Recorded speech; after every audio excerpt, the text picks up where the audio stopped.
So have you seen people talking about the HTVront Auto Heat Press and wondered if the hype was worth it? And did you hear that they came out with a new version called the Auto 2 with adjustable pressure and a higher height for thicker things? I've got both here today for us to check out, unbox, and play test together and compare to help you decide if either of these heat presses are right for you.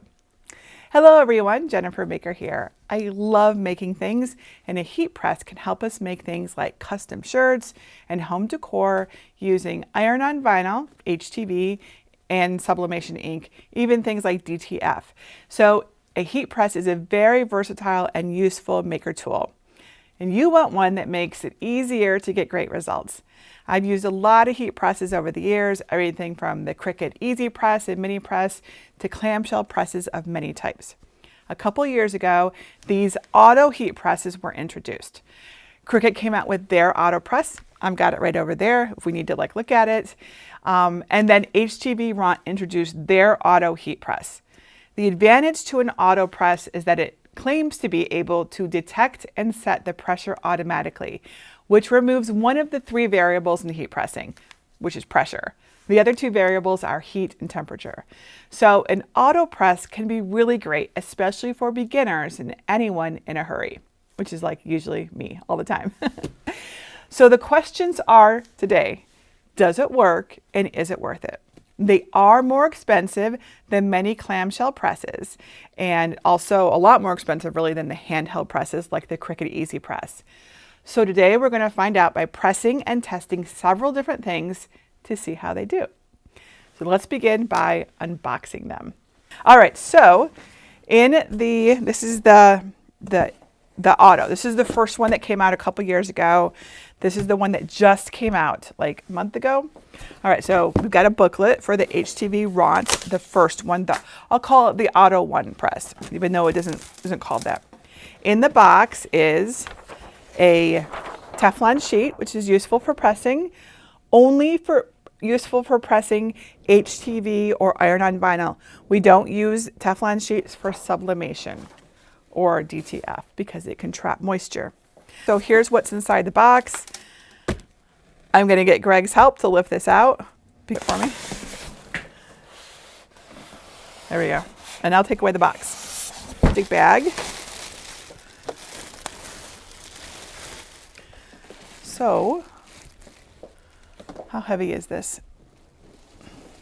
It's not as heavy as the auto press, but maybe more like 40 pounds if I were to guess. All right, so there's the Auto 1 heat press. All right. Are you checking for me, Greg? He's struggling to find it too, I can see. Usually it's just like on the side of the box, right? All right, so in this one, we also have the little booklet. We'll set these right in the front. Also have a Teflon sheet. It's a nice big one. That's useful. I'm going to plug these in. I've got extension cords to two different circuits on either side of my desk, and we're going to give it a try. I've got several projects. I'm going to try to do a little brief overview of each of these. So the Auto 1 and the Auto 2, things that they have in common are they have automatic pressure. So it detects the pressure you need. What's different about the two is that the Auto 2 has an adjustable pressure. So it'll still do auto stuff, but you can change the pressure. You can't change the pressure on the Auto 1, you can on the Auto 2. It goes from 50 to 170 pounds. The default is 50. I hear that 170 is more likely what you'll need, but I guess we'll see. Other differences are the displays. So this is the display and the controls on the Auto 1. They're right here, they're fixed position. They're kind of at an angle, maybe 30% angle, but you can't change anything. The Auto 2, on the other hand, it's got a little piece of plastic here, has an adjustable, a tilting screen. It tilts like up to 75 degrees. So that's could be useful depending on your workspace, or may not be important to you, right? It's kind of cool that it will set down. They both have trays that pull out, which is not my favorite. But they both have trays, and we'll demonstrate that. But one of the differences, the big difference that I think might make a difference, is that on the Auto 2, that has an increased heating height. So this tray only, on the Auto 1, it only allows up to 1 inch. That's not very much. That's not enough to like really, like you put something on and it can totally get bumped around, or you just don't have the height that you need for your project. But on the Auto 2, they increase the height, probably from our feedback, right? And it goes up to 1 3/4 of an inch, like technically 1.77 inches, but it goes up higher. Also, and I'll demonstrate this when we have got everything plugged in, the drawer pulls out all the way on the Auto 2. It pulls out most of the way on the Auto, but not all the way. That's a big deal. It heats up a little faster, as I understand it. And one thing they both have in common is the size of the heat plate, which is 15 by 15 inches, which is really pretty big. The Cricut Auto Press is 12 by 15 inches, and the largest Cricut Easy Press is 12 by 10 inches. So 15 by 15 is pretty good if you need it. All right, so let's plug them in and turn them on and see what happens. Fingers crossed everything works okay, and we don't blow a circuit in here. All right, so there is an attached plug. I can't quite see it, but it's got a little thing on the end. It's tied up with a twisty tie. It's not the kind that comes out, so it's just stuck in the back, which is fine. I don't think that it matters. It's not a 3-prong plug. It's just a regular one. Maybe I don't need to do the twist tie. Extension cord. Always use properly rated extension cords so that you don't have power issues or electrical fires, right? It's a nice heavy duty one. Okay, did you hear that? When I plugged it in, it beeped. And the power button is blinking. Maybe I should have checked the instruction manual first. Let's just double check in case there was something else I was supposed to do before I plugged it in. Just in case. Remember, this is live, so I can make all the mistakes. All right, so the first page, this is the booklet. The first page says, gives us like the names of everything: thermal insulation cover, thermal insulation base, heating plate, ironing board. All right, so everything is listed here, what it is. All right, what does it say to do? It says start right now, simple operation, instructions for use. After the product is powered on, awesome, we didn't mess it up. The switch key lights. Press the switch key to start heating. Okay, so that would be, I have to imagine at least, it would be like this is blinking. So maybe it wants us to turn this on. Yes, that's the switch key. Let me just give you a quick, here's the diagram right here. So switch key is right there, okay? I would have called that the power button, but one of the things about HTVront is that, and really a lot of tools that are made these days, this is made overseas, and sometimes the translation isn't ideal for English speakers. So that is always something that, it's just one of those things. So we have to like be patient and figure things out. So let's just do an overview. So we've got the switch here. This button here is the temperature. So I'm going to change my temperature right now. I'm going to press it, and I'm going to increase it to 300. So you just press this plus button. I haven't used this before, but this seems really intuitive to me. All right, and then probably we press this again to set it. So yes, so temperature, plus and minus. The bottom button here is the time. So let's just set this to 10 seconds. So I pressed it, and I'm going to lower it to 10 seconds. There we go, and then set it. All right, and then we have a digital screen. We have our modes, custom, and auto, and then of course our plus and minus, and then this is the start button right here on the side. So those are our controls for the Auto 1 HTVront Auto 1 heat press, Auto 1. All right, so now let's turn on the Auto 2. We'll just double check our instructions. This is a little thicker, I can feel. Let's see if it just wants us to go ahead and power it on too. So it does the same thing. It gives us an overview of the parts and names everything. It's always really useful because then you know what the switch button is. All right, the text is a lot smaller. All right, it says to begin, power up the machine. It's right there. So we're going to go ahead and do that. And then the same thing, press the power button to turn on the machine. The default setting is 100 degrees Celsius, 210 degrees Fahrenheit for 20 seconds. And before I move off of this, I want to note that this defaulted to Fahrenheit. So it is in Fahrenheit, okay? All right, so let's plug in the Auto 2. The cord is back here on the side, right? So right here on the side, it's got a little plastic thing on the end also. And it should beep. Let's see if it beeps like the other one. All right, cool. So not only did it beep, but it also raised its heat plate. All right, so here is its controls. So here is the control panel of the Auto 2. And again, it has an adjustable screen, right? So let's turn on the power button, just like it asked us to. Okay, so we can see here that the display is now on.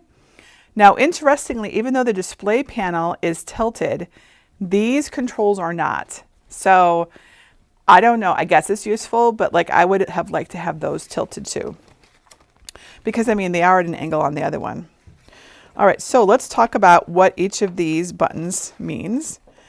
And maybe, can you see them okay? Maybe I will switch to my other camera. And I'm looking for, I want to make sure I name everything properly, so I'm looking for a diagram. It's called the buttons. And I don't actually see a little diagram of them. So we're just going to guess what they are based on what they were on the other one. Okay. And let's see if you can see okay if I do this. Maybe if I zoom out a little bit more.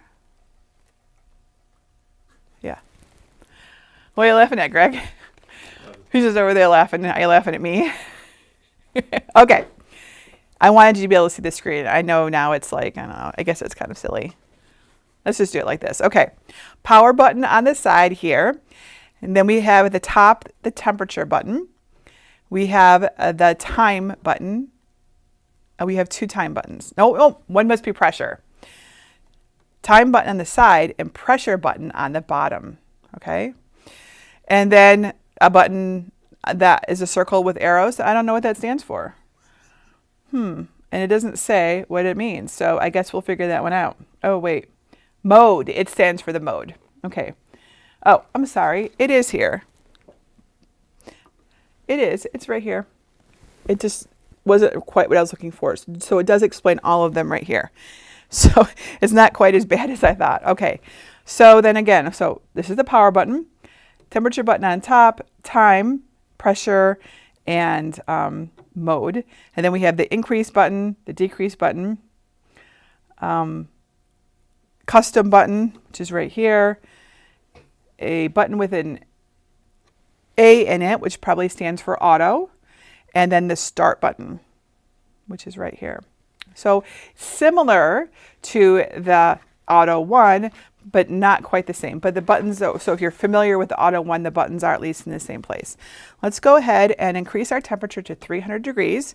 So I'm going to press on the temperature button and then increase. It goes up in 5-degree increments. Okay, and then I'll press the temperature button again to set it. And we'll put the time at 10 seconds like we did the other one. Oh, that's time, right? That's time. Let's do that again. Time, and then I'm going to decrease it to 10. Oops. There we go. Press time again. And then you'll notice that the pressure is set to 50 by default, but we can change that on the Auto 2. So if I press the pressure button at the bottom here, and I can increase it all the way up to 170. I'm going to put it at 90. That seems like a middle ground, but just know that you can change it and then press that. Oops. There we go, 90. So we've got it heating up to 300 degrees Fahrenheit for 10 seconds at 90. We have plugged in our two auto presses, and the next step is really to test things out. These are warmed up to 300 degrees, right? This is all cool. Well, it's not like cold. It is very slightly warm, but I can touch all of this without being like, ooh, hot. So they're using that special plastic. Actually, this is cold up here because it's not heated up here, but down here, it just feels very, very slightly warm. It actually feels quite good on a cold winter Michigan day. All right, so turn this a little bit more. There, I feel like you can see better. So pull out. So I want you to note that it doesn't pull, like there's still like a half an inch maybe even, that is not quite out of the tray or from under the heat plate. So like, I don't like that. I'll tell you that right now. Like when I saw it demonstrated when it came out, like I didn't like that I couldn't get, or that I might burn myself. So I don't like anything where I might burn myself. This other one, the Auto 2, pulls out all the way. So there is, like, if I look at it from the overhead, I don't think you can see it on the overhead, but I'll try anyways. Oh yeah, you can. So do you see how there's like there's like a good half an inch there, maybe even an inch between the plate, the pull-out plate, and the heat press. And you know something? I completely forgot to tell you something that's important. So like me. I'm going to give both of these away. I'm not going to keep these. I have many heat presses here. I'm actually going to give both of these away, two winners. So one for each. You don't get to pick. It's just random, right? At the end of this video, I am going to give you a way to enter our giveaway. The giveaway will go until January 31st, 2025. So you just have to enter once if you want it, and your name will be drawn and we'll contact you on February 1st. So at the end of the video, I'll explain how to enter our giveaway. I should have mentioned that at the beginning, huh? Well, better late than never. Okay. So yeah, so you're going to get these heat presses. So I think we should try to press something. What do you think? I have a variety of things here, and I'm going to try to do it on both. And I think that we should start with a simple thing, which is just some vinyl on a t-shirt. That is what often so many of us want to do. So I've got two shirts here. I've got some vinyl, and if we're feeling confident, maybe we'll try puff vinyl. Does anyone want to try puff vinyl? It could be a complete failure, but that's what we're doing. We're play testing. That's exactly what we do when we try to do these things. So on the Auto 1, this is my understanding of how it works. There is an instruction guide. I watched their video, so I'm going to go based on that. So we need to, of course, as always, when we do a shirt or really anything, we need to pre-press it.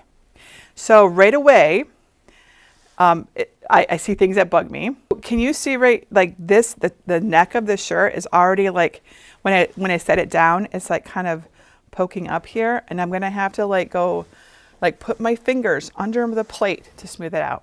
I'm not a fan of that. That's the truth. Something else that I don't like right away is that if I wanted to put my shirt with the pad inside of it, like, I don't know, can I take off this pad? It does come off. Okay, so it comes off, but normally we just keep the pad on when we thread a shirt. And we would just kind of slip it over it, right? We'd slip it over the whole bottom part, which you can do on other ones. I can't put it through the top. I mean, I can't do it like that, which is how I'd probably want to do it. Can I do it like this?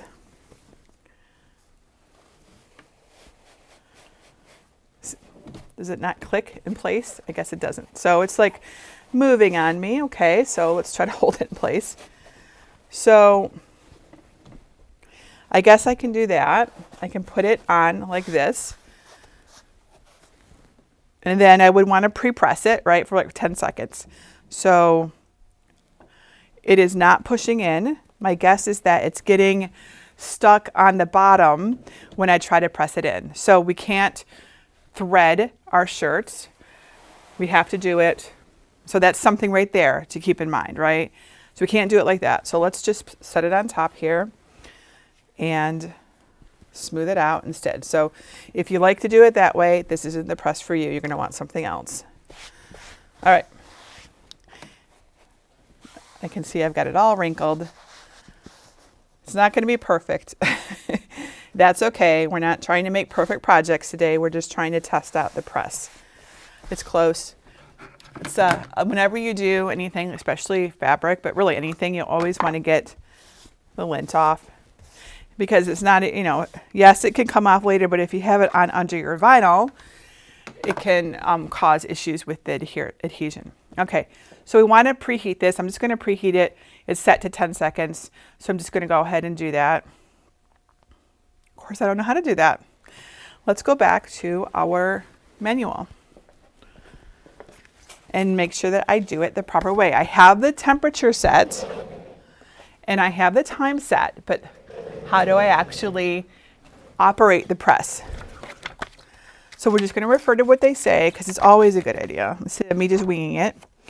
All right, so it says power it on, set the temperature, set the time. I did all of that. Then it says press the start key to iron automatically. Okay, but do I have to press the tray back in? I would think so. I mean, I have to, like, if I just press start right now, is it going to pull the tray in for me? Maybe it does. Let's just find out what happens, because I don't see anything about that in here. Yep, it doesn't say. I don't think this is going to work. No, it just beeps at me and says, Jennifer, you did it wrong. Okay, okay.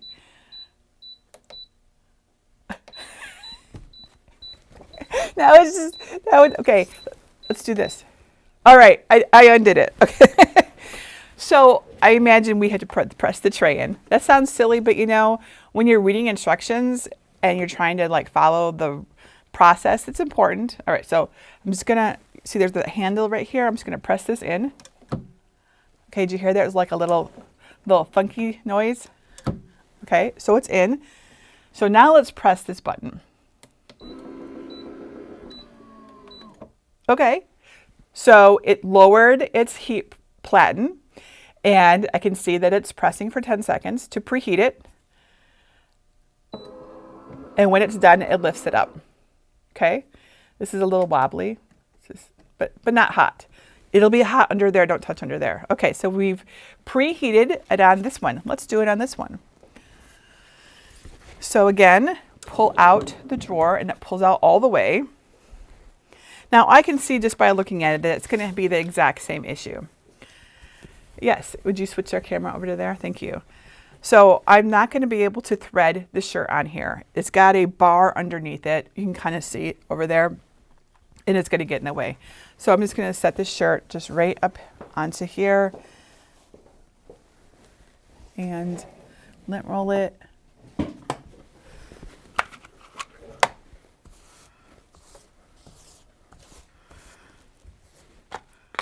All right, maybe a little bit higher. I don't like when I go to move it, it doesn't like lock here. I don't see any way. I keep worrying that I'm gonna like touch the plate. I imagine as you get used to it, it's not a big deal. So I'm gonna assume I have to press the drawer in, the tray. All right, so it made a sound. Okay, another thunk sound, so you know when you got it in all the way. And then let's press can you see here? We're going to go ahead and press the power button right here.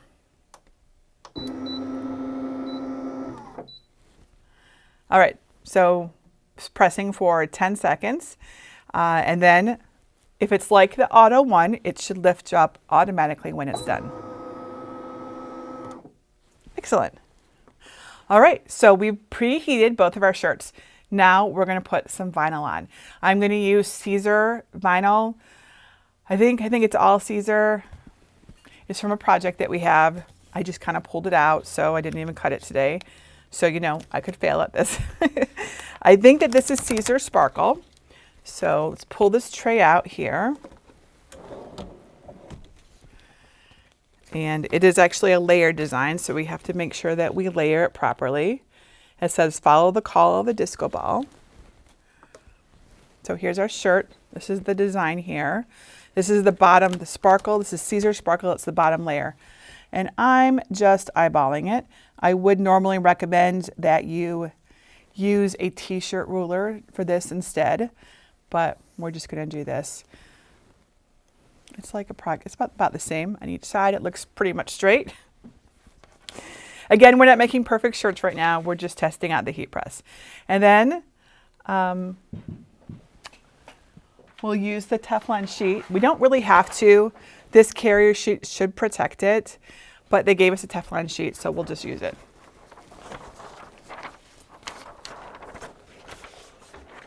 All right. Okay. And now I'm going to have to push this one in before I can get that one out. So I'm going to go ahead and push it in. The other actually good reason to use like this Teflon sheet, even if you don't need it for your HTV, is that as I'm moving this tray, like it might help keep things in position more because it's moving. Whereas with other heat presses, there's nothing moving. So there's less chance of something being moved as you move your tray, right? So keep that in mind. All right, and then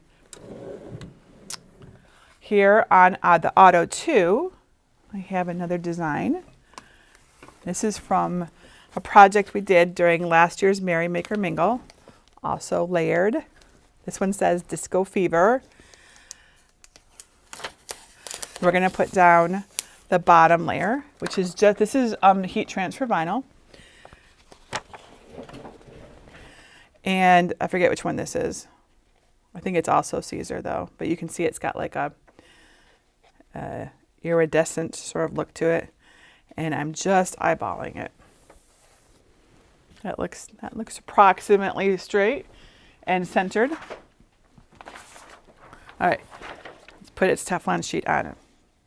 And let's push its tray in.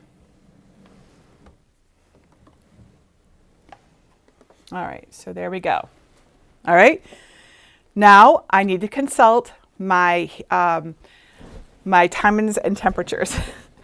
I know like the last video where I just kind of like completely messed that up. All right, I'm gonna use my HTV cookbook, which is all the times and temperatures for all the projects. I think I have the first one up here. I marked it. So 315 degrees Fahrenheit for 10 seconds. 300 degrees for 10 seconds. Well, that makes sense why I chose that. Okay, so we're going to do 300 degrees for 10 seconds. And we'll see how it works out. Okay. Are you ready? I always feel nervous about this. Am I going to mess it up?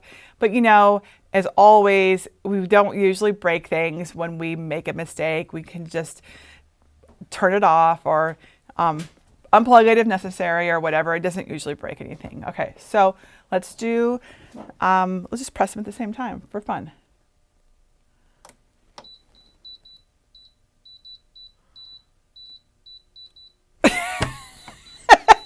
They're both beeping at me. What did I do wrong? All right. I have no idea what I did wrong.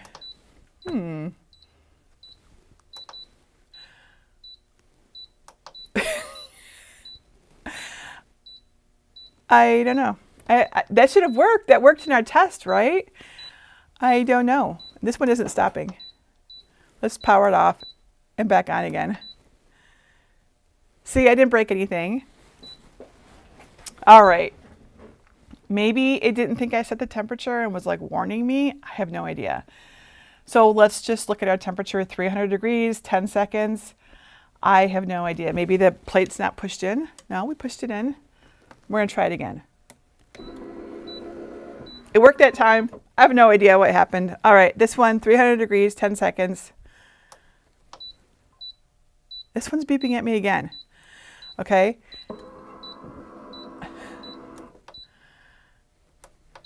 All right. I will pause on that and we will just finish this one here. Okay, so we press the auto one for 10 seconds. Let's pull it out. Let's take off this Teflon sheet. All right, and I'll do the overhead. So I believe that this is a cold peel. So we need to let this cool down a little bit. I guess that means I have an opportunity to figure out this one. Let's just try setting the temperature again in case, is the tray pushed in all the way? Maybe it wasn't. Maybe that was it. Let's try it again. All right, there we go. So if your HTVront Auto Heat Press does that to you, it probably means your tray is not pushed in all the way. Okay, yay, we figured something out. All righty, set this over here. So this is a test. Now this is a layer design, so I only did it for 10 seconds. You probably would want to do, like, if this is your only layer, you probably want to do it for more. So this is not a tutorial on how to press with the right temperatures and times. Don't keep that in mind. This is just like a test of these machines. Okay, it's still warm. I feel like I need more space here so I can have them both out.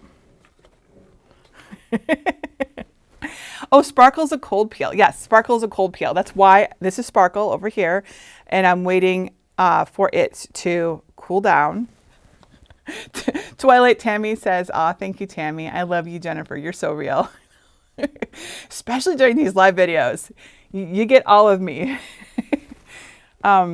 Yes, and I'm going to just double check because like they're both kind of sparkly. Like, am I like confusing my my vinyls here? I have my tutorial. This, by the way, if you want to do this project, this is number 572. And this is called our How to Layer Metallic Puff Iron-On Vinyl. That's what this project is. But let me double check which vinyl is which. Okay, so this vinyl is, this is Reflective Rainbow. And this is Caesar Glitter. Okay. So I'm just going to double check that whether it's cold or warm peel right now. Of course, it might not be that easy to just look up. I'm going to Google it. Caesar Glitter, and this is silver. And I'm just typing this into Google. Is this warm or cold peel? So for those who don't know what that means, it means, do you peel off the carrier sheet when it's cold or warm? Caesar says it is a warm peel. Okay, let's do it right now because it's still warm. All right, so let's see if it works. It just needs, and this is working, it just needs to stick on there because this is a layered design. All right, that worked. It did great. Actually, that looks awesome. Excellent. Okay. This one is the Reflective Rainbow. Let's check that one too. Caesar Reflective Rainbow is a warm peel. Okay, so I was wrong before. Okay. So warm peel, again, it doesn't mean hot peel. It doesn't mean immediately. It means while it's still warm, which it certainly is. So let's give this one a try. I'm going to push this tray in so I have more space. Pull this tray out. All right. There you go, so you can see it. All right. Let's see. If it ever pulls up when you're trying to remove a carrier sheet, remember you can just put your carrier sheet back down and press again. It's no big deal. It's all cool. It's all good. But this looks like it did a great job. There. All right. That's kind of cool. Dark. I'm already worrying about the edge here. I'm trying to smooth it out, but this is hot. So you don't want to put your fingers under there. Oh, wait, that's right. It pulls out all the way. So that's definitely an advantage right there. I love that it pulls out all the way. Okay. So they both passed our test for doing a basic simple press, which for some people is all you're ever going to do. You're just going to make a bunch of t-shirts or tote bags or whatever, and you're just going to put basic vinyl onto a surface. So now I want to try Puff HTV. This is a little risky. It completely failed. Puff HTV can be very, very tricky, those of you who tried it, but I thought this would be a good test for us to see what would happen. And we're going to use metallic. So metallic is a little bit different than regular puff. It will require 2 presses. So let's just go for it and see what happens. There we go. Okay, so overhead camera again. So we're going to use, this is our puff, already been cut out. This is metallic Puff HTV. And I am going to set it right on top so that it's got an even margin. That looks pretty good. So that's gold metallic, and this is silver. So might have to get over on top of this one. If you're ever struggling to get something aligned, getting right over it makes a difference. There we go. Okay. Let's put our sheets down again. You probably don't need it, but it's not going to hurt either. So there's this one. And there's this one. Now what we're going to do is we're going to press these each for 10 seconds. And then we're going to remove the carrier sheet, put the Teflon sheet back on, press them again for another 10 seconds to see if they puff. Okay, and the auto press, auto 1 press, we have to use its pressure, no matter what it is. For the auto 2, I'm going to increase the pressure. So I'm going to use the pressure button. I'm going to take it all the way up to 170 because I know that Puff HTV requires very firm pressure. And another thing I want to note is that when we did this project initially, make sure they're both pushed in. I've learned my lesson. See, it wasn't pushed in. When we did this project initially, let me show you something.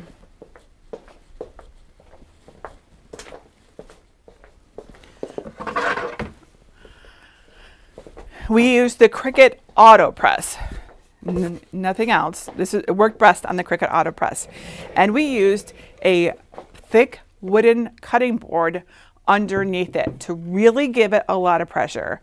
So I'm going to try this without the cutting board to see what happens. We could attempt it with it too if it fails. This is not going to even fit into the Auto 1. I believe that this would fit. It would. So a cutting board will fit into the Auto 2 heat press, but we're going to try it without first. All right, so both the trays are pushed in. And again, we want to do 10 seconds. So I'm going to do them one at a time. Otherwise, I might mess that up. So let's do this, the Auto 1 first. So again, 2 presses for metallic Puff HTV. Keep in mind that this is not true of all Puff HTV, this brand. Maybe all metallics, I don't know about that.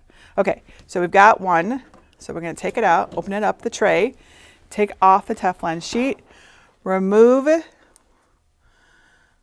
the carrier sheet. Let me show you. It is hot. Normally you would want to do it warm, but like it might not even come off. See, it's not quite coming off. Let's just give it a minute. I'm impatient. Like, let's just do it now. I just do this and I just mess everything up. All right, it seems like it's okay now. You see, it's not pulling up now. All right, is this pretty?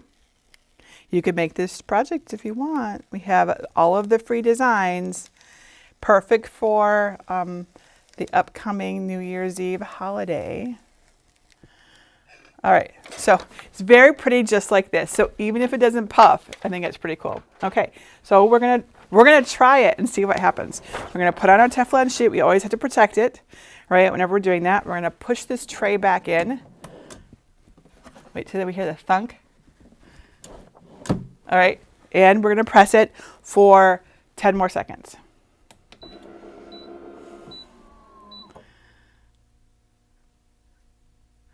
Jennifer says, I did not think you could layer puff on glitter vinyl.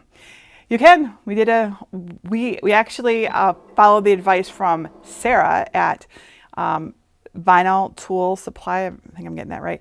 She does it all the time. So she makes the most beautiful stuff. All right, let's see what happened. Well, it did puff, but it doesn't look so great. Like at all. So that is the Auto one. It's all like really wrinkly and yeah, so that didn't work out. Okay, that's fine. We are learning. And I don't know if it's going to work out for the other one either, but I just wanted to try. Okay, so let's just push this in a little bit. So we have our other one set. We've already layered it on our Auto 2. So let's try the Auto 2 and see what happens. This could be a complete fail, guys. But it's good to know, right? It's good to know. All right, 10 seconds. I've got my Teflon sheet on. Took off the carrier sheet. Okay, we're good. It's funny how it like lifts up when it puts down the pressure. I guess that makes sense, right? It's like, you know, I don't know how it's doing it. Let me go. Okay, so let's pull out a drawer. I can't tell. I'm afraid to look. Oh, it looks better. It does look better. Oh, wait. I haven't like, this was the first press. This is the first press, so we don't know yet. This is just the first one. We got to take off the carrier sheet and then press it again. All right. So it looks really good before we attempt to puff it. That's what my observation is. I'll switch over so you can see what I'm doing. There we go. Probably being impatient. It doesn't quite want to come off yet. And I could just try because the Auto 2 does fit a wooden cutting board, I could just try it, or we could try with just its pressure. Why don't we put it to a vote? All right, tell me in the chat right now, do you want me to try it with just the Auto 2's pressure, or would you like me to go ahead and put in the wooden cutting board, which we did have to do with the Cricut Auto Press? So tell me, and I will watch for that. All right, there we go. I waited long enough this time.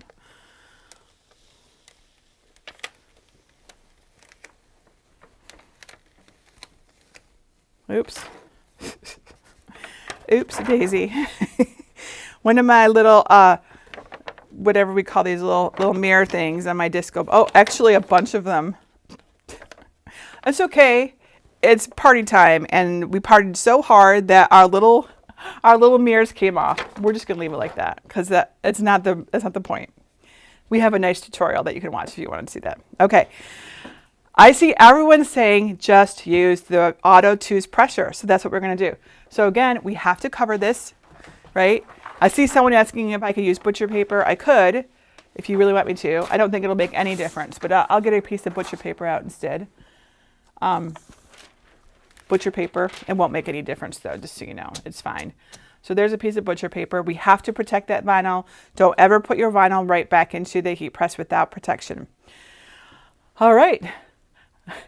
Vanessa says, way too much party. That's right. Okay, let's push it in. All right. And now we're going to try our puff and see what happens. Again, we have this set to, you can't see it. The camera's not on it. It's at the highest pressure, 170 pounds. So if it can puff with this, awesome. If it can't, then you'll have to do something else. So let's try it.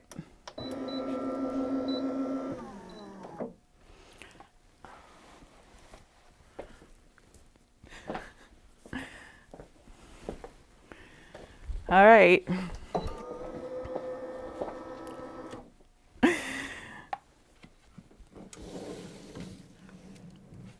I think it's fine. It just like kind of buckled up. Ooh, it worked, guys. Look, it worked. It puffed up.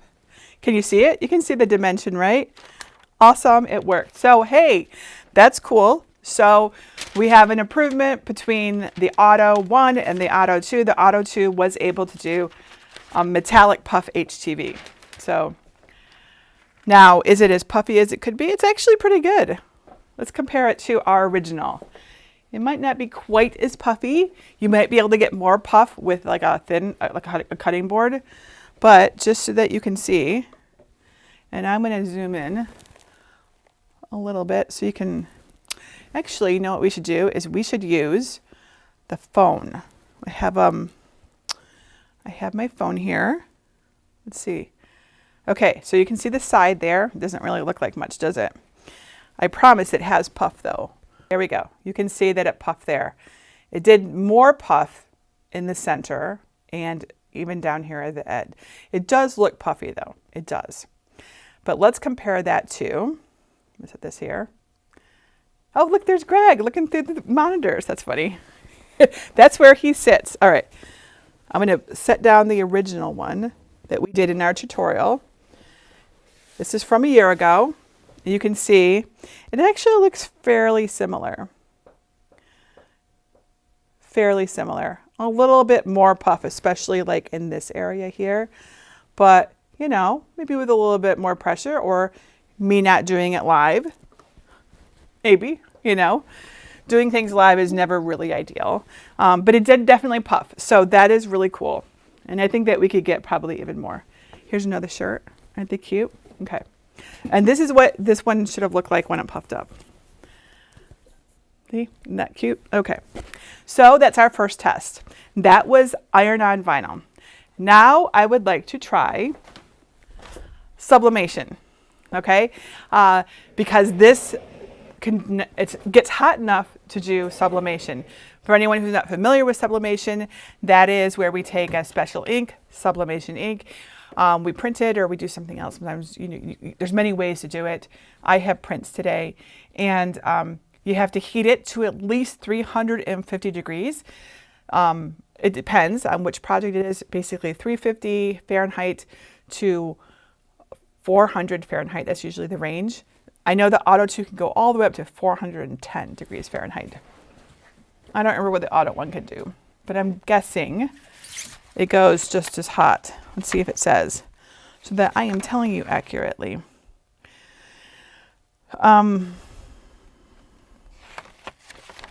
It actually isn't giving me temperatures for sublimation. This machine might kind of predate our sublimation obsession, which has certainly become a thing recently. Does anybody in chat know how hot the Auto 1 heat press gets? 390 degrees. Oh, that's a mode. I mean, I'm guessing it gets at least 400 degrees Fahrenheit. Let me know. Oh, Liz. Thank you, Liz. Liz says the Auto 1 gets to 400. The Auto 2 gets to 410. All right. So we're going to make some ornaments. So today, right after this video, Greg and I are going out to our studio in Dexter, Michigan. We sponsored a Christmas tree on like basically what's the village green. And we're going to decorate it. And then there's going to be a lighting ceremony. So we have to make some ornaments for it. So I have them here. So you can do it with us.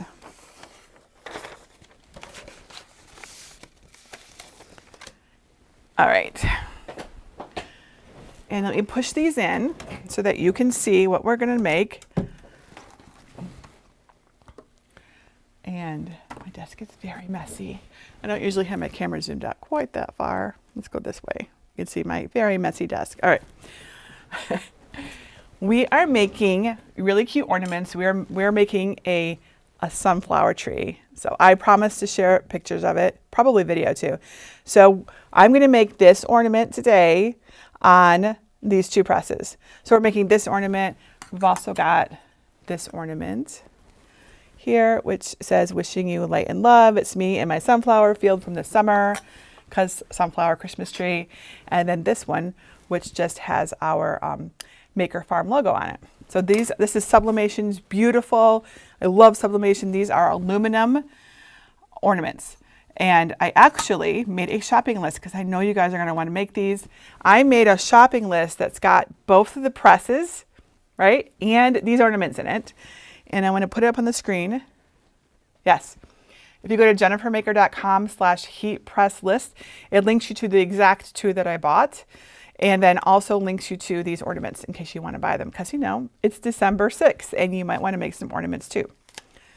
And I have the box of them here. All right, so let's get these set up. All right, so they come in this little box and they come with film on them. So you know that. And we're gonna make this bow one. The box actually has like stars and snowflakes and just round ones. And, oh, I don't see the bow in here. Did I? Oh, there it is. I keep getting them confused. Round and ones with bows. So we're gonna make the bow one because this is really pretty. This is our farm and our new studio being built. This is in progress. If you look close, you can see that there is a plywood door on it because we do not have our front door yet. We're still waiting on that, but this is our farm. On the day it snowed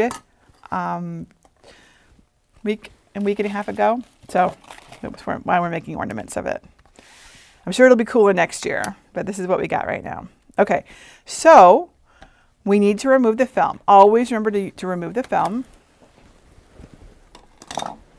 And I'm going to just zoom in more while we're preparing this because this will be a little mini tutorial.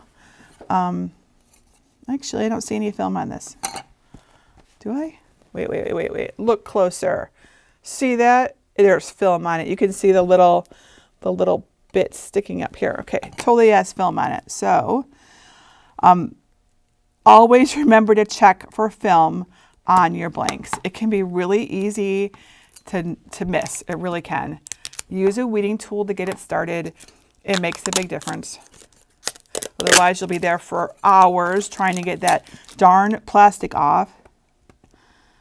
All right. I think I got it. Maybe not. Now, hopefully our auto press isn't going to turn off on us. They do have auto off for safety. That's always really important, and they both have it. I check that before I even order them because you know me, I'm really big on safety. And speaking of safety, since we're going to do sublimation, always open a window and or turn on a fan.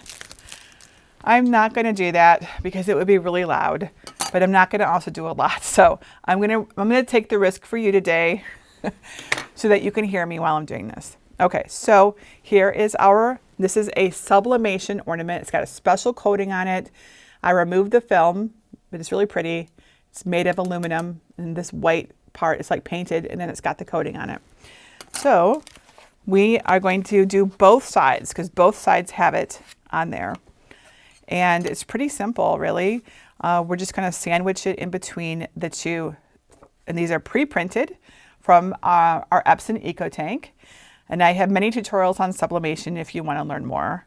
It's a good idea to lint roll or clean your blank. My lint roller is a little dirty, so let's get a new sheet. And I can pause for questions too while I'm preparing this if anyone has anything for me. Sylvia says, I just got an Epson 2800 to convert. Awesome. You're going to love it. Remember to print at least once a week.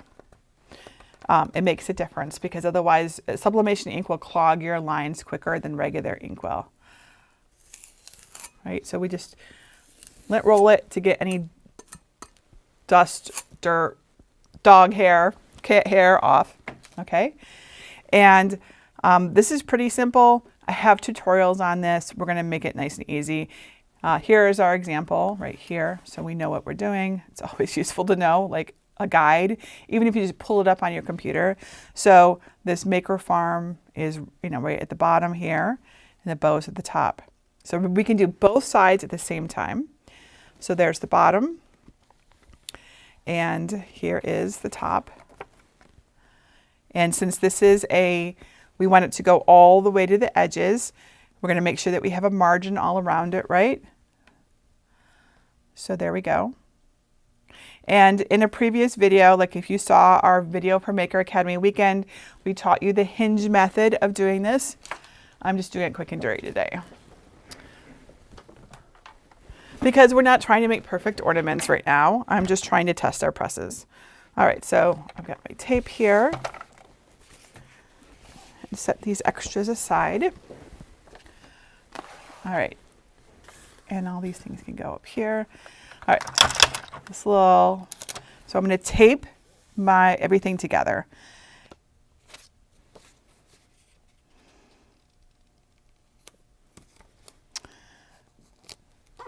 Tape is your best friend when it comes to sublimation. You really want there to be no place for the air to escape when you're doing it, because that can cause blurring, bleeding, that sort of thing. Not bleeding. Yeah, I mean bleeding, but it's really like blurring. It's not bleeding, it's blurring. All right. Now, ideally, I would have been doing this right on the mat so I don't have to move it. In fact, maybe I'll just pick it up right now and we'll just put it over on the mat. That's better, because once I move it, it could like, you know, it could sort of slide like to the side. Although actually, that's not really going anywhere. It's pretty good. But still, let's go ahead and do it on the mat. Okay, so let's do it first on the auto one. And I'll bring my camera out a little bit more so you can see. All right, first we're going to do it on the auto one. So when we sublimate, unlike HTV, we need to protect both the bottom and the top from the ink. Okay, so on the bottom, I like to put a piece of white cardstock. Okay, it's nice and stable and sturdy. You can use white paper, but I like white cardstock because it provides a really firm surface. And then on that, I will put my design. Right, so I'm just going to set it right here. And we're just going to tape it right to this paper. This is a great time for us to check and make sure we're not doing it upside down. I see Maker Farm and I see the yellow in the right spot, so this looks okay. Make sure my margin is good. Looks like it slid a little bit, so see, I was right about that. All right, now let's continue taping it. Yes, I could have preheated this blank, but it's metal, it's aluminum, so it's probably okay. We're gonna wing it at today. I am gonna tape it really well though, because I really think that taping really makes a difference. A lot of people who struggle with this often they didn't get enough tape on there. I know it's a lot of tape, and it's all little bits of it. This tape holder I have just gives you these little chunks, which is convenient at times, and at other times not. All right. Okay, that's taped pretty well. And then on top of this, we put a piece of butcher paper. And that is important to protect the ink that might blow out from getting on the press, the platen, right? There we go. All right, so I'm gonna go ahead and press this in. We're gonna have to still set the temperature, but actually I take that back. I wouldn't want it to activate early, so I'll just press in a little bit. Okay, next one. All right, it doesn't really matter in this case that it pulls out all the way because we're doing such a small thing, but again, it might matter if your project was bigger. So here is our white cardstock. Here is a project. I already took the film off of this one and started to hinge it. Let's make sure it still looks good. Here it is. I see a bleed all around it, reasonably straight. Everything is the right orientation. That's mostly what I'd look for. Okay. And then we're going to tape that down. Oh, the auto heat press is auto turning off. We'll just let it turn off. It's probably fine. We'll turn it back on when we're ready. In fact, let's just turn them both off for now. And then we'll heat them both up at the same time and we'll see which one gets hot the fastest. Because I think this one gets hot the fastest. That's what I've heard people say, but is it really the case? Okay. And they both turned off about the same time, so it should be a fair test. Diane says, I want that tape dispenser. I know. I got this on Amazon. It's linked in one of my sublimation shopping lists if you want to go look for it. I think it was on sale during Black Friday. Not that that helps you now, but it's useful because of the way that it cuts the tape. I do like that. It's pretty easy. Does anyone have any questions for me? Do I have any tips for centering with sublimation? I do, but most of them are tedious and they involve things like rulers and you know, that sort of thing. You can do a little folding in half if you could identify the center of your project. In this case, it's designed to fit with a very small margin, so I don't have to worry. Oops, I didn't even get the edge of the thing there. Here, let's flip it over so you can see what I'm doing, right? I accidentally taped outside here instead of actually on the edge. So we want to make sure that we're taping in the right spots. And again, I don't promise to do a perfect press in a live video. So thank you in advance for your grace. All right, that's a lot of tape. All right, let's press everything down to the edges so the air doesn't want to escape there and make weird shapes. We'll just like blur it is what will happen.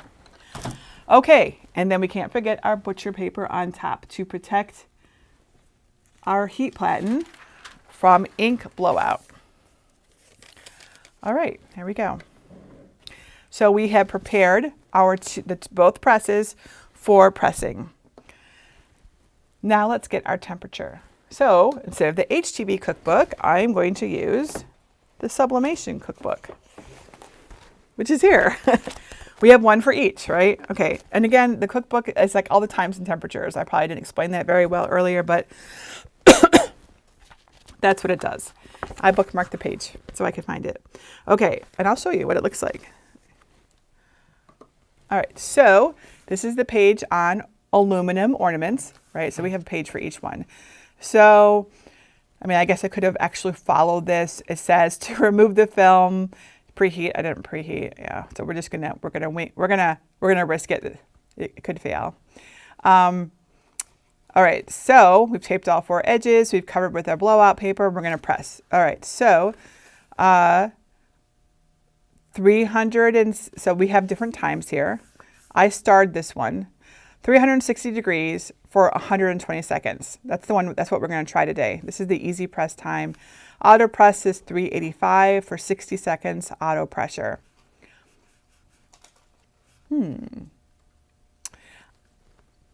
I wonder if I should actually try this one instead. Maybe I should split the difference. So I'm using a new press. So you'll notice over here, I have a spot to like write our settings, but that would require a little testing.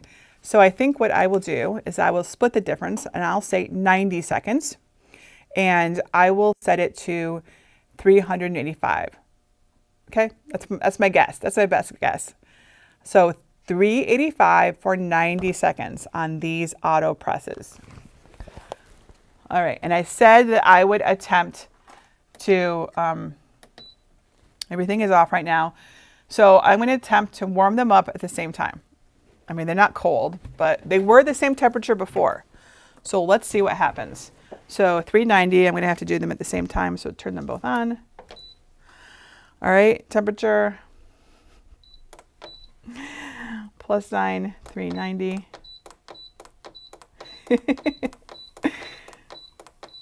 Well, that's a new skill.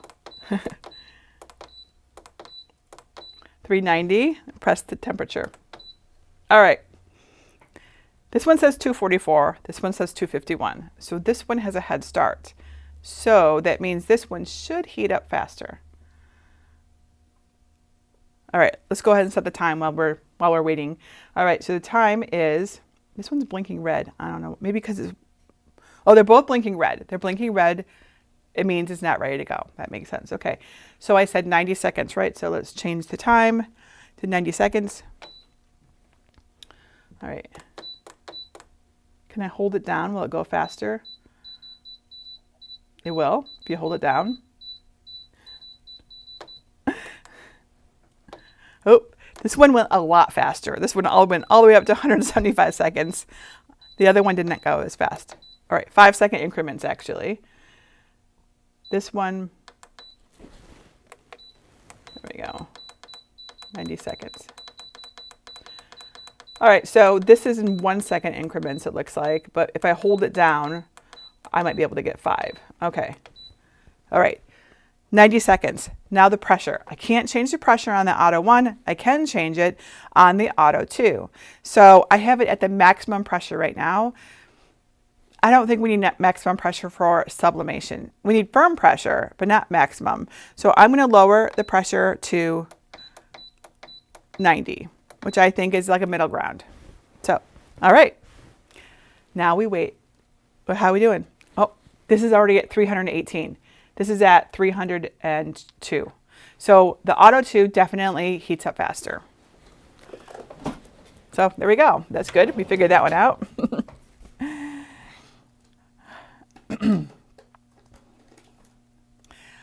Liz asks, what is the link to purchase that tape dispenser? How about I find it right now and put it into that list that you see at the bottom of your screen. It's a sublimation tape dispenser. And then you'll just have it. And anything else you want, I'll put into that list. There it is right here, because I had bought it before. And I'm going to put it into this shopping list, which is at jennifermaker.com/heat press list. Thanks to Amazon's creator tools, I can do this pretty quickly. There we go.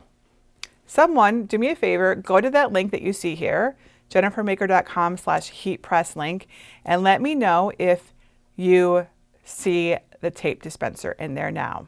See if I got it right. 361, 363. So this is caught up a little bit. Okay, so maybe the digital readout isn't accurate, or maybe they heat up differently.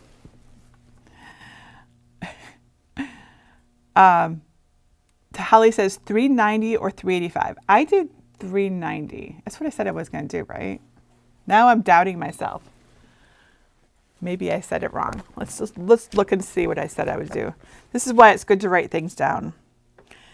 You're right. I did say 385, not 390.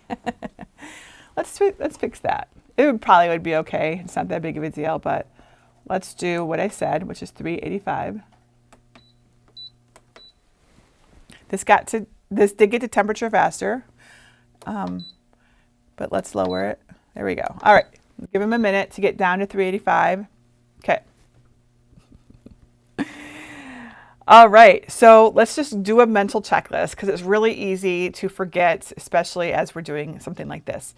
All right, 385 degrees Fahrenheit and 90 seconds. This is our best guess for this press. Now this one here that is already completed, this was done on the Cricut Easy Press at, let me look it up before I tell you wrong. This one here that we did was done on the Cricut Easy Press, 360 degrees Fahrenheit for 120 seconds. Okay, so lower temperature, longer heat, right? This makes logical sense. But I'm going to follow the auto press directions. We'll see how it does. So it's a little bit higher and a little bit shorter. So this is fine. This all like checks out in my mind. Okay, we've got our cardstock. We've got our project. We have checked the orientation on both. We have it taped down really well, and we have a piece of blowout paper. So I think we are ready to test. All right, so I'm going to push in the trays till we hear a thunk. There we go. And I checked the pressure on this at 90. So let's give it a try. Let's do them at the same time.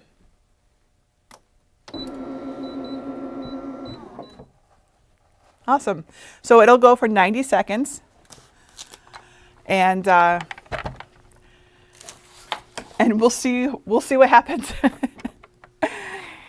Can you do multiple ornaments in one press? Absolutely. I'm just doing one for us to test it. But yes, this is a 15 by 15 inch heat press surface. So I could totally have fit maybe like at least 4, probably 5.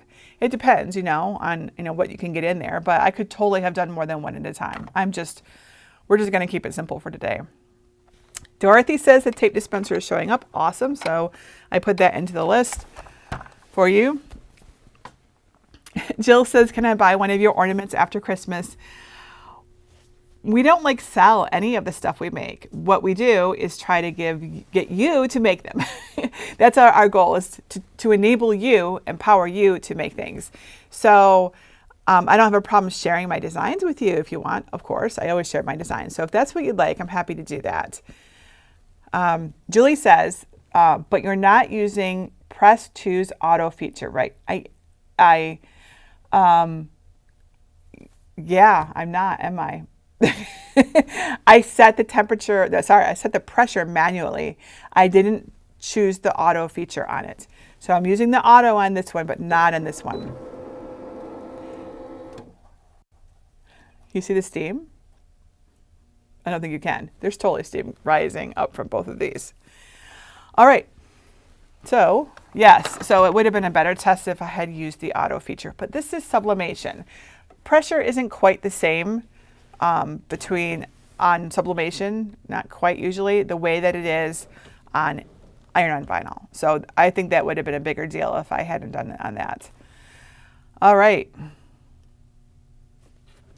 I'll show you what I see. This is what they look like. Seems fine. So you always want to wait at least 10 seconds for the sublimation process to come down, to stop. Otherwise you can sort of blow out and create blurring. So 10 seconds and then it should be good to go. So they will be hot because this is metal. So I'm going to grab my gloves if I can find them. Hey, do you see my gloves, Greg?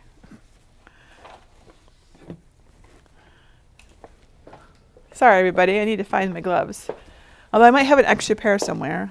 I think I set them aside and then promptly lost them. Yeah, I can use those. Thank you. Does anyone else have that problem? You had it just a second ago and then now you can't find it? Thank you. All right, gloves, because they're metal, right? You don't burn yourself. And I know it's tricky to get the tape off, right, with gloves, but better this than burned fingers. And we have to go put up a Christmas tree after this, so, fingers got to work. All right. Let's see what happened. I'm just going to take this off, I think. I'm just going to take that off. You can see, by the way, that the ink definitely bled through there. So it's awesome that we used this and preserved our pretty new pad that someone else is going to get. Someone's going to get these exact ones, remember. I'm not sending you brand new ones. I'm sending you the ones that we did in our video. All right, and let's turn them off too. Oops, I turned it on. That's what I did.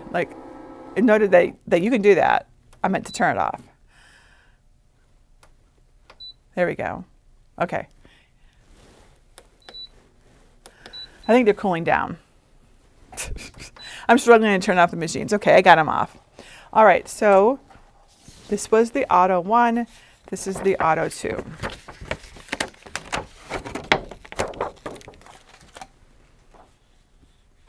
They look a little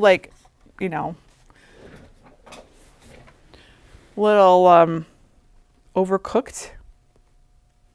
Maybe, except I don't think so. I think it's it's the color of the ink. It's that yellow color.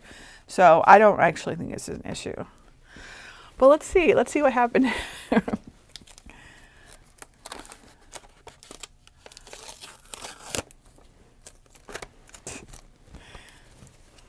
And of course it's stuck to the tape. There we go.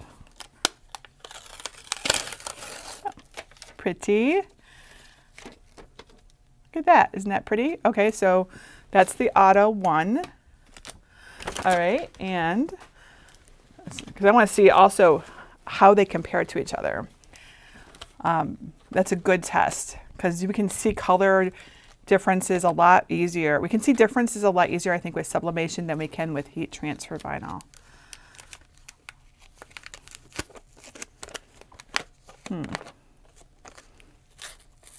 All right, let's just rip it.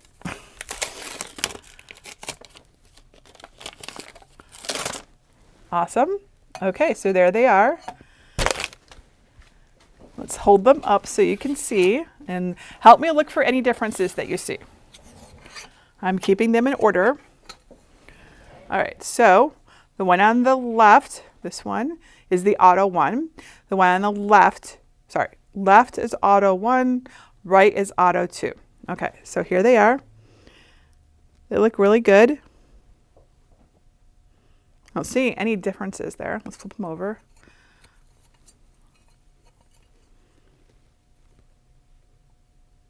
You can see our plywood door. Don't look that closely at that part. There will be a beautiful door there one day. I'm not seeing any differences.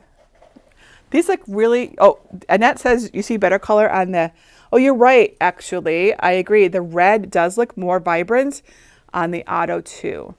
Now, of course, this could just be a temperature thing that you could easily achieve with the Auto 1 because we just basically had to guess because this is my first time using this press, right? So I don't have the benefit of, well, this is what I always use, so you just use this. This is what we would normally do in a tutorial. We figure everything out for you and just tell you what to use.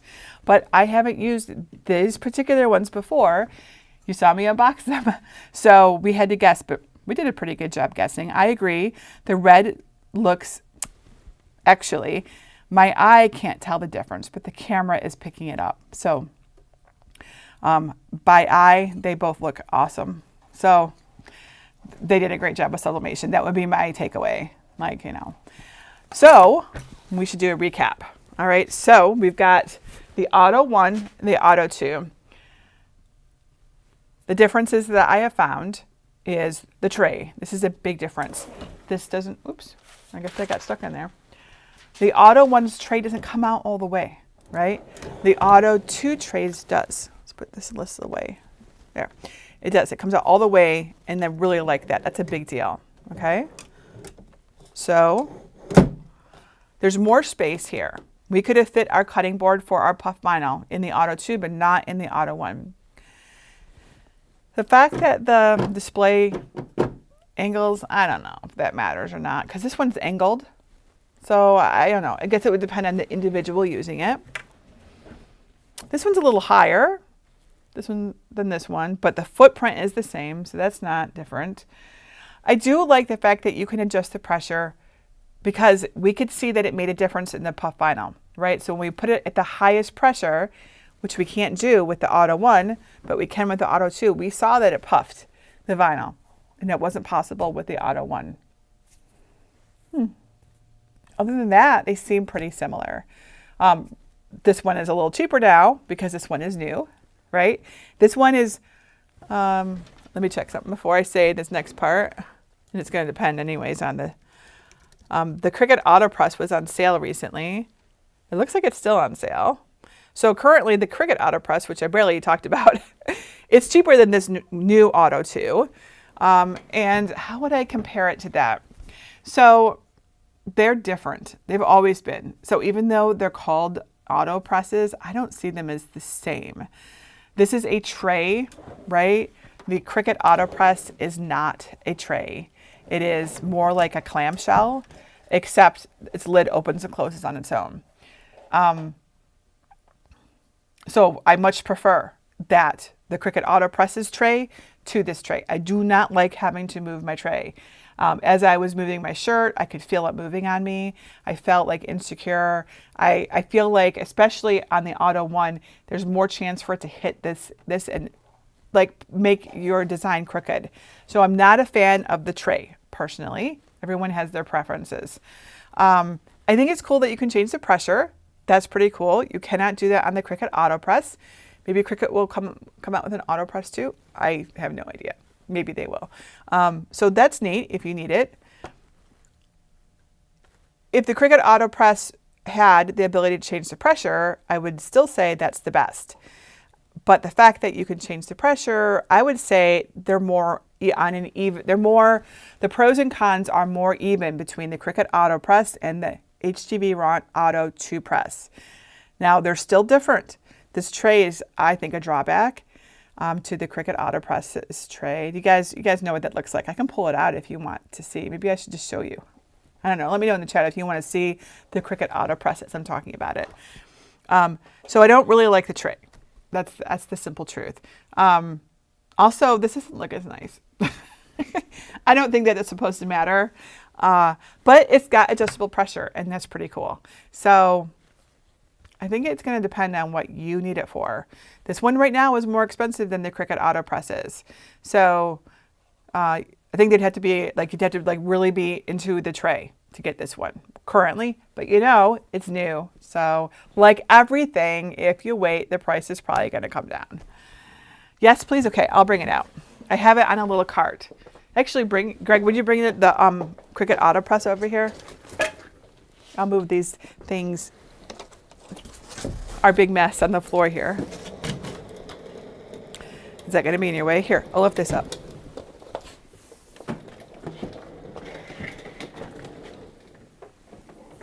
Thank you.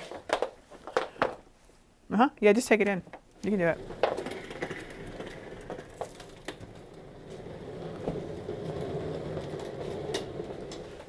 Thank you. All right, so can you see this? This is the Cricut Auto Press. So you can see it's a lot different than these other presses are. So it has a separate control, so you can move this all anywhere you want. So you don't have to worry about it like tilting because it's just separate. So I guess that's an advantage too, right? And before anyone says anything, remember, I'm not sponsored by anybody. Nobody gets to tell me my opinion. So anything I say is not because Cricut said, hey, will you say good things about us? It doesn't work that way, okay? Just so that if you don't know me, you don't know that about me, okay? And that's true of HTVront as well. They both will contact me all the time offering, hey, we'll send you a press. And I always say no thank you because I always buy all of my stuff. All of these things we bought, and when we give them away, it's from us to you. All right, so the Cricut, I don't know if it's turned off right now, so I can't even open it. Oh wait, I can open it. There we go. So it's got this, it's pretty cool, right? Okay, so you can thread your shirts on this one. It's not a tray, it's like a stationary, right? And then you just close it like this, right? And whereas, so those auto close. This doesn't, you still have to press it down, but it's got like some magical cantilever thing in there. I don't know. So there's no actual pressure. Like I can do it with one finger, right? So it's different. I mean, they both have pads, right? This one, it looks like this, but you can, everything stays in one spot when you press. And then also it has the ability to do thick stuff because of the nature of it. So honestly, I'm still a fan of the Cricut Easy Press. Auto Press. I'm still a big fan of it. I have only needed once to adjust the pressure, and that was with the Puff HTV. And again, all we did was put a wooden cutting board in.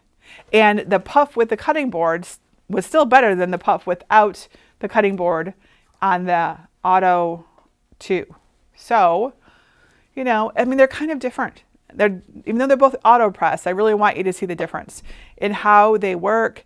And you have to decide if you want what's essentially like a modified clamshell, right? Because that's basically what that means, right? Like a clam, right? Closed is like this. Or you want a tray, right? They're both totally good, viable. From what I can tell, obviously I haven't used this one much, but its tests, it did well. So yeah, so that's my comparison, my thoughts about these two. I do not think these two compare. So if you were, these two actually came out really similar. This one came out, the Cricut came out first, and then the HTVront. So if you were paying attention, I was talking about this one Not talking about this one because I was really unimpressed with the whole tray and the fact that it had like only an inch, and I just like I wasn't interested. That's the truth. So I don't recommend this one unless it is within your budget. I always recommend that you only get what you can afford and don't go into debt and don't like spend too much. That's always. So if this is the one that's in your budget, then it's fine. It's just not quite as good as the Cricut Auto Press. So that's how I feel about it. What about the swing away ones? I haven't, do I even have one of those? If I have, I haven't used it much. I have a lot of heat presses. So I can't give you any advice on that.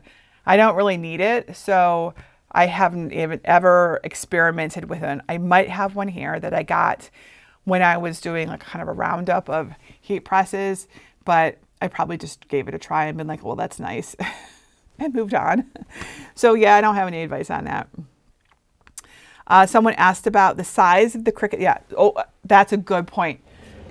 These two are 15 by 15, but the Cricut Auto Press is 12 by 15. So it is 3 inches shorter on one side. So that might matter, actually. That size difference might matter, totally.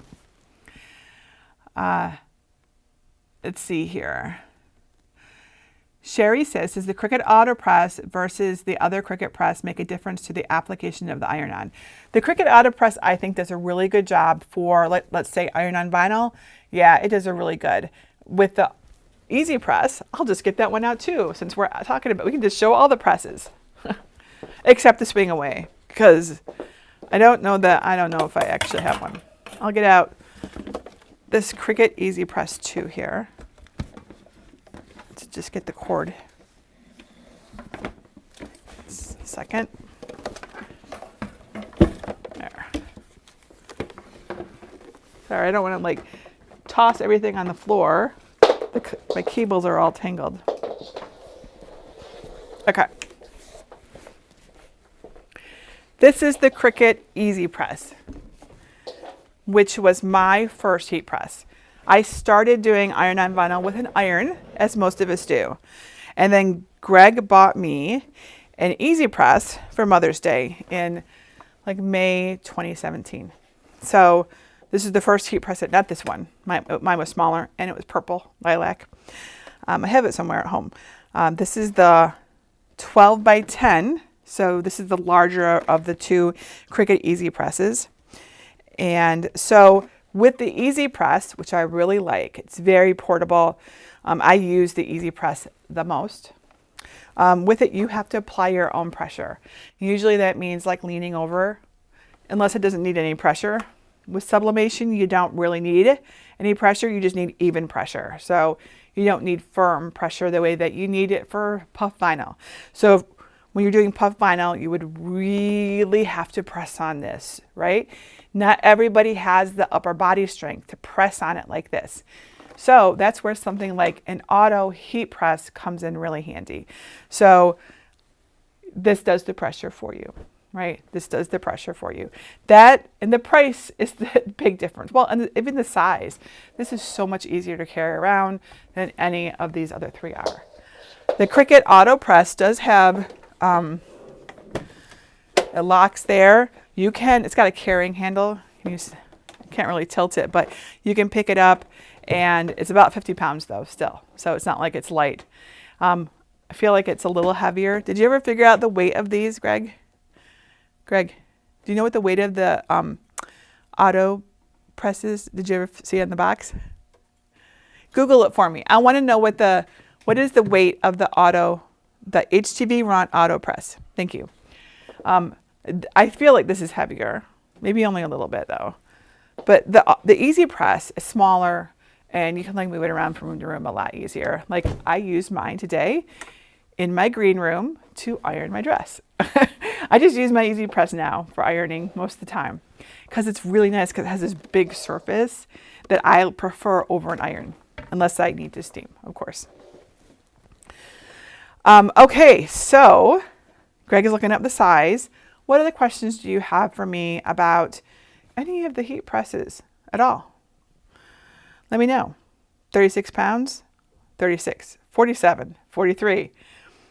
Maybe we have different weights for the two different sizes, two different ones. Maybe 36 for the smaller one, or the first one, Auto 1, and 43 for the Auto 2. I'm just going to guess based on what I see. Karen says, how would you load something like a hoodie in the HTVront? So my friend Angie Holden did a hoodie in her video about the HTVront Auto 2. So she actually demonstrates that if you want to see it, but all she did was she put it in just the way I did the t-shirt. So you just have to, both layers are right there on top of your pad, and you just lay it on there. So the hood is just sort of tucked in the back, right? There is a little bit of space in the throat, the neck, whatever we call this, where you could like have the hood bunch up a little bit, but you might also have to pull it down a little bit. And then, but with either of these two, right, you wouldn't have that issue. So there's always pros and cons to everything. So that's certainly, the tray I think is a big drawback personally, in my opinion, of the HTV Auto Press. But if what you're doing is not a big deal, then it's not a big deal. Let's see here. What other questions do you have for me? So which one do you prefer, period, over everything? The one that I use the most is the Easy Press, this one. And usually it's the big one, but I also will use the smaller one, which is the 9x9. Yeah. This is my favorite heat press, this one right here. Even though I have all the heat presses, this one, it's just so much easier. It's just easy, move around wherever I want it to be, right? But that's how I work. Everyone does things a little different, has different projects, a different process, right? What I do is different than what you do. Of the auto presses, not this one. This one's in third place. I would say these two are tied for first place for different reasons. So I'm probably still going to end up using this one when I need an auto press, especially because I'm giving this one away. Also, based on what I do, that one makes a lot more sense for me. So, there you go. But it's okay if you have a different opinion. Sometimes I'll hear, especially when it comes to the auto press, people will get really heated. They'll be like, no, Cricut all the way, or no, HTVront all the way. It doesn't have to be that way. We can choose the tool that's best for us and what we do, and allow others to have their own feelings and opinions about those two. Greg, yes, tell me. If this is to be believed. Okay. Because it wasn't clear. What is the Auto 1? Do you have that? The Auto should be 38 pounds. 38 pounds. The Auto 2 Yeah. should be 43. 43. Okay. Auto 1, 38. Auto 2, 43. Cricut Auto Press, 50. There we go. Thank you. That was close. It felt like a little lighter.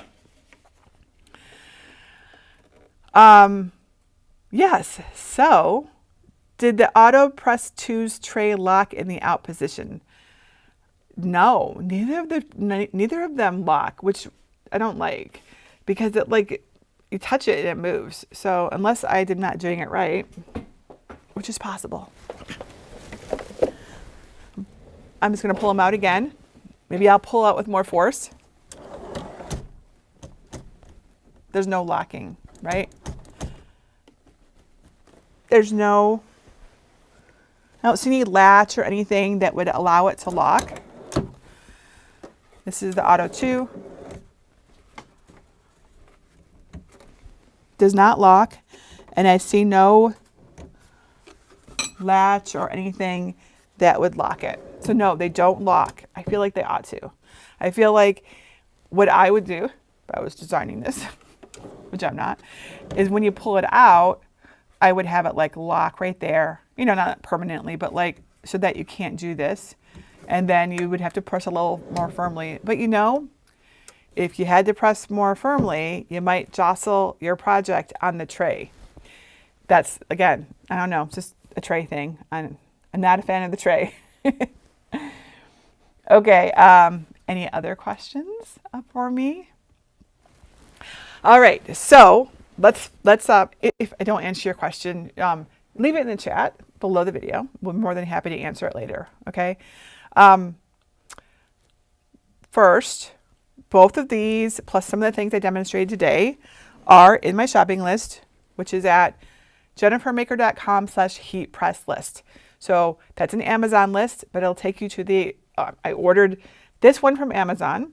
I ordered this one from HTVront because it was new when I wanted to get it. Surprisingly, I should have just waited and ordered it from Amazon. I would have got it faster, but you know, whatever. And then I put the ornaments in there and the tape dispenser too. If you want to see anything else, let me know and I can put that in there too. So that's where to get them if you want to get them.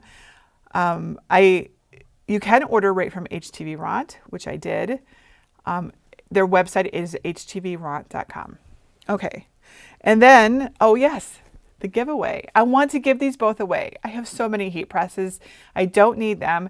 Plus, I think it's fun to give things away. I love giving things away. So I am going to have a giveaway for these exact two. We're just going to cool them down and put them back in the box. We'll put the Teflon sheets back in there too, and the instruction books. And we're going to have two winners, one for each. And we're going to keep the giveaway open until January 31st, 2025. So you have like more than a month to enter, and you only have to enter once. All the rules and all the the small type is there. So always read the rules, but there's nothing there's no catches or anything. Everyone's going to ask me who it's eligible. It's US and Canada except Quebec, like all of our giveaways are. Forgive me for all of my international friends. I promise it's not the way I want to do it. It's just the way I have to do it. And we will ship these out in February to you, to whoever wins. Okay, to enter the giveaway, I'm putting it up on the screen. Go to jennifermaker.com/heat press giveaway. I will attempt to edit this video after the giveaway is over so that no one goes to the giveaway and tries to get it. But on the off chance that I forget or something happens, the giveaway is only open until January 31st, 2025. So if you go there and it doesn't work, that's what's happening.